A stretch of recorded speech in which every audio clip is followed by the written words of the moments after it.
कर्तव्य पथ और सेंट्रल विस्टा एवेन्यू का उद्घाटन करने से पहले आज प्रधानमंत्री मोदी ने इंडिया गेट से लगभग 300 मीटर दूर स्थित इस कैनोपी में नेताजी सुभाष चंद्र बोस की प्रतिमा का अनावरण किया, जो 28 फीट ऊंची है और 6 फीट चौड़ी है।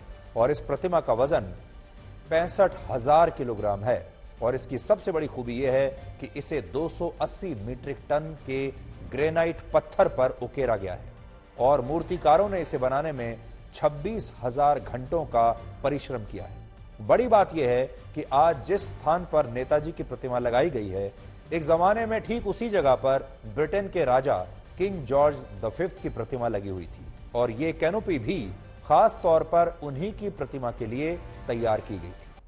नेताजी सुभाष चंद्र बोस की सुपुत्री ये कह रही हैं कि किंग जॉर्ज द मेरे पिता के दुश्मन थे और वर्षों तक उनकी प्रतिमा देश की राजधानी में इंडिया गेट के ठीक सामने तक लगी रही। उन्हें खुशी तो है इस बात की कि आज उनके पिता की प्रतिमा वहां लगी है, लेकिन उन्हें इस बात का भी दुख है कि ये काम हुआ लेकिन विलंब से हुआ। आप सोचिए, ये कैसा देश है जिसमें नेताजी सुभाष चंद्र बोस के दुश्मन की प्रतिमा इतने वर्षों तक लगी रही। हमने किंग जॉर्ज फिफ्थ को तो याद रखा, लेकिन नेताजी सुभाष चंद्र को भूल गए। इसीलिए आज आपसे ये कहना चाहते हैं कि देश सरकार से नहीं बनता, नेताओं से नहीं बनता, प्रधानमंत्री और सिर्फ कैबिनेट मंत्रियों से नहीं बनता, सांसदों से और विधायकों से नहीं बनता। देश बनता है लोगों से, देश बनता है वहां रहने वाले उसके नागरिकों से। और ये हर नागरिक का कर्तव्य है कि वो आजादी के अपने नायकों को याद रखे। और ये आपका भी कर्तव्य है कि न सिर्फ प्रधानमंत्री ने तो जो करना था कर ही दिया, उन्होंने सम्मान दिया, सरकार जो कर रही है, लेकिन इस देश के नागरिक होने के नाते आप भी सुभाष चंद्र बोस के ऋणी हैं, क्योंकि उन्हीं की वजह से आज हमारे देश के 140 करोड़ लोग आज़ादी में रह रहे हैं। उन्हें कुछ भी करने की आज़ादी है। उनके परिवारों को आज वो सब कुछ मिल रहा है जो एक आज़ाद देश में उन्हें मिलना चाहिए। वो आज़ाद देश में पैदा हुए, इसलिए आप सबको भी नेताजी सुभाष चंद्र बोस का जो ऋण है आपको वो उतारना चाहिए, क्योंकि आप भी उतने ही ऋणी हैं। नए संसद भवन में लोकसभा में 888 सदस्यों के बैठने की व्यवस्था होगी, जबकि मौजूदा लोकसभा में 554 सीटें हैं। नए संसद भवन की राज्यसभा में 384 सदस्य बैठ पाएंगे, जहां फिलहाल 245 सीटें हैं। और जब नए संसद भवन में दोनों सदनों की संयुक्त बैठक बुलाई जाएगी तो इसके लिए निर्धारित हॉल में 1272 सदस्यों के एक साथ बैठने की व्यवस्था होगी, जबकि फिलहाल आजकल दोनों सदनों की संयुक्त बैठक पुराने संसद भवन के सेंट्रल हॉल में होती है, जहां सिर्फ 430 सीटें हैं। ऐसे में अतिरिक्त कुर्सियां लगाकर किसी तरह से काम चलाया जाता है। 2026 में देश में लोकसभा की सीटों के लिए परिसीमन होना है और यह संभावना है कि तब लोकसभा की सीटें 543 से बढ़ाकर 800 तक की जा सकती है। इसलिए भविष्य को देखते हुए नए संसद भवन में बैठने के लिए 150% ज्यादा सीटों की व्यवस्था की गई है। तो आप समझ लीजिए कि आने वाले समय में लोकसभा में भी सांसदों की संख्या बढ़ जाएगी, सीटें बढ़ जाएंगी लोकसभा की, और राज्यसभा की भी बढ़ जाएंगी। और इस नए भवन का निर्माण करीब 950 करोड़ रुपए में होगा, जबकि अंग्रेजों के जमाने में मौजूदा संसद भवन के निर्माण पर उस जमाने में 83 लाख रुपए खर्च हुए थे।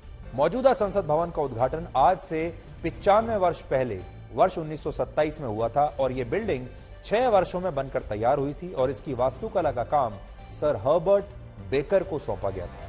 हर्बर्ट बेकर चाहते थे कि संसद भवन त्रिकोण आकार का हो, ट्रायंगुलर, और उसके हर कोण पर सदन और बीच में एक सेंट्रल हॉल बनाया जाए। लेकिन तब ब्रिटिश आर्किटेक्ट सर एडविन लटियंस ने इसका विरोध किया और उन्होंने अपने प्रस्ताव में इसे गोल आकार देने का सुझाव रखा और इसके बाद ब्रिटिश हुकूमत ने हर्बर्ट बेकर के सुझाव को खारिज करते हुए एडविन लटियंस के प्रस्ताव को स्वीकार कर लिया। अगर उस समय ऐसा नहीं होता तो मौजूदा संसद भवन भी नए संसद भवन की तरह त्रिकोण आकार का ही होता। इस बिल्डिंग से जुड़ा एक और किस्सा आज आपको बताते हैं। वर्ष 1921 में जब संसद भवन बनना शुरू हुआ तो इसकी छत काफी ऊंची थी और ऐसा इसलिए किया गया क्योंकि ऊंची छतों वाले कमरे अक्सर ठंडे रहते हैं।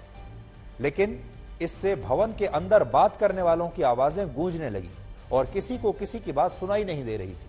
इसके बाद इस पर बहुत विचार विमर्श हुआ और संसद भवन की सीलिंग को यानी छत को लगभग 11 फीट नीचे लाया गया। अब अपना अगला विश्लेषण करते हैं। आपने गौर किया होगा कि पिछले कुछ दिनों से देश भर से हार्ट अटैक के वीडियोस लगातार आ रहे हैं, जिन्हें देखकर देश के लाखों करोड़ों लोग हैरान हैं, परेशान भी हैं। और इन सब वीडियोस में एक बात जो कॉमन है वो है कम उम्र में हार्ट अटैक का आना और कुछ ही देर में आदमी का मर जाना। आज एक और ऐसा ही नया और खतरनाक वीडियो जम्मू से आया है, जहां एक जागरण के दौरान पार्वती का किरदार निभाने वाले एक युवक को डांस करते हुए, परफॉर्म करते हुए हार्ट अटैक आया और कुछ ही देर में वहीं स्टेज पर पड़े पड़े उसकी मृत्यु हो गई। इस लड़के का नाम योगेश गुप्ता था। इसकी उम्र सिर्फ 19 साल थी, 19 ईयर्स। सबसे हैरानी की बात यह है कि यहां बैठे ज्यादातर लोगों को लगा कि यह डांस का कोई स्टेप है, जिसे देखकर लोग ताली बजाने लगे। और इन तालियों के बीच ही एक समय ऐसा आया जब योगेश तड़पने लगा और कुछ ही देर के बाद उसकी मृत्यु हो गई। यानी योगेश मर रहा था और लोग तालियां बजा रहे थे। किसी को आभास नहीं हुआ कि इस युवक को हार्ट अटैक आया है और इसकी जान खतरे में है। पिछले कुछ समय में यह बात सामने आई है कि युवाओं में हार्ट अटैक की घटनाएं बहुत बढ़ गई हैं। इनमें से ज्यादातर लोगों की उम्र 20 से 50 वर्ष के आसपास होती है। किसी को डांस करते हुए हार्ट अटैक आया, किसी को बैठे बैठे हार्ट अटैक आ रहा है, किसी को गाड़ी चलाते हुए अचानक से हार्ट अटैक आया। यानी ऐसे जो घटनाएं हैं पूरे देश में हो रही हैं, उनके वीडियोस भी आ रहे हैं और उनकी मृत्यु हो जाती है। इसके पीछे क्या कारण हो सकता है?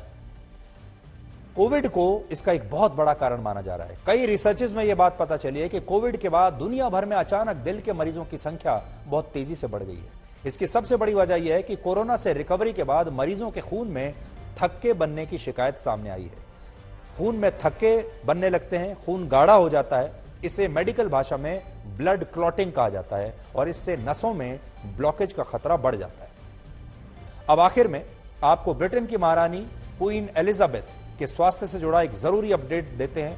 क्वीन एलिजाबेथ II इस समय बहुत बीमार हैं और उनका स्कॉटलैंड में इलाज चल रहा है।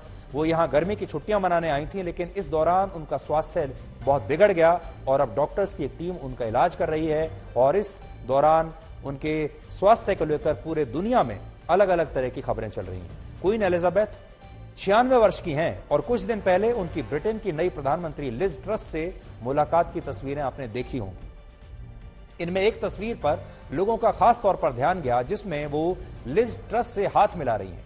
इसमें क्वीन एलिजाबेथ के हाथ में नीले रंग का एक धब्बा दिखाई दे रहा है, जिसे लेकर चर्चाएं शुरू हो गई कि शायद वो ठीक नहीं है, वो बहुत बीमार है। इससे पहले जून में भी उनकी एक तस्वीर आई थी, जिसमें वो ऑस्ट्रेलिया की एक नेता से मुलाकात कर रही थी और इसमें उनके हाथ में कोई नीला निशान नहीं दिख रहा था और वो नई तस्वीर की तुलना में स्वस्थ भी दिख रही थी। देखिए, यहां पहले के मुकाबले ठीक दिख रही है और कोई हाथ पर निशान भी नहीं है। इन दोनों तस्वीरों में एक अंतर यह भी है कि क्वीन एलिजाबेथ II अब छड़ी के सहारे चलती हैं, एक स्टिक के सहारे, जबकि 2 महीने पुरानी जून की इस तस्वीर में वो बिना स्टिक के दिखाई दे रही हैं। और दोनों में आप देखेंगे, हम आपको दोबारा वीडियो दिखाएंगे जिसमें वो ब्रिटेन की नई प्रधानमंत्री के साथ अभी उन्होंने मुलाकात की है 2 दिन पहले ही। वो तस्वीर आप देखिएगा। उस तस्वीर को, वीडियो को देखकर ही आप समझ जाएंगे कि वो वाकई में अब बहुत बीमार है। आज विश्व साक्षरता दिवस है। इसकी शुरुआत 1967 में हुई थी। इसका मकसद है साक्षरता की जरूरत की तरफ दुनिया का ध्यान खींचना। दुनिया में कम से कम 77 करोड़ लोग ऐसे हैं जो पढ़ लिख नहीं सकते। आज 1926 में मशहूर गायक, संगीतकार, कवि और लेखक भूपेन हजारिका का जन्म हुआ था। वो असमीज के अलावा हिंदी और बांग्ला सहित कई भारतीय भाषाओं में गीत गाते रहे। 2012 में उन्हें मरणोपरांत पद्म विभूषण से सम्मानित किया गया था। 1930 में आज दुनिया की पहली चिपकाने वाली टेप की बिक्री शुरू हुई थी। यह टेप वाटरप्रूफ, पारदर्शी और प्रेशर सेंसिटिव थी, जिसके किनारों पर गोंद लगा होता था। इस टेप का आविष्कार अमेरिका के रिचर्ड ड्रू ने किया था। और आखिर में आपके लिए साक्षरता दिवस से जुड़ा नेल्सन मंडेला का एक शानदार कथन। उन्होंने एक बार कहा था, शिक्षा सबसे शक्तिशाली हथियार है, इससे आप पूरी दुनिया को बदल सकते हैं।